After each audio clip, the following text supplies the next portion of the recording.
আমি আছি এই মুহূর্তে ভৈরব উপজেলা ভৈরব কালিকা প্রসাদ বিসিক শিল্পনগরী ব্রিজের ঠিক উত্তর পাশে। এখানে প্রায় 40 ফিট জায়গার মতো গর্ত ভাঙ্গা আছে। যেখানে দেখেন এখানে বাসগুলো যেতে খুবই সমস্যা হইতেছে, হেলে দুলে যাচ্ছে truck, CNG, বিভারটেক, auto, motorcycle, bicycle, সবগুলা গাড়ির সমস্যা হচ্ছে যাতায়াতে। এমনকি এখানে কিন্তু এই অসুস্থ যারা আছে তাদের খুবই কষ্ট হয় এই বাংলার মধ্যে আসতে, এবং কি মুরব্বী যারা আছে তাদেরও কষ্ট হয়, এবং ছোট ছোট বাচ্চা যারা আছে তাদেরও কিন্তু কষ্ট হয় এখানে আসা যাওয়া করতে। দেখেন এই গাড়িগুলো কিভাবে হেলে দুলতেছে, দেখছেন দেখছেন কি একটা অবস্থা। তা আমি আহ দেখছেন ট্রাক এইগুলা বড় বড় গাড়িগুলো এখানে যাতায়াত করে।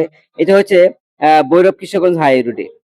আমি ভৈরব উপজেলা ইউএনও মহোদয় স্যারের সুদৃষ্টি কামনা করছি। আহ, আপনি একটু নজর দিয়ে দেখবেন, এখানে কিন্তু খুবই ভাঙ্গা, এখানে যাতায়াতের সমস্যা হচ্ছে, যাত্রীদের সমস্যা হচ্ছে।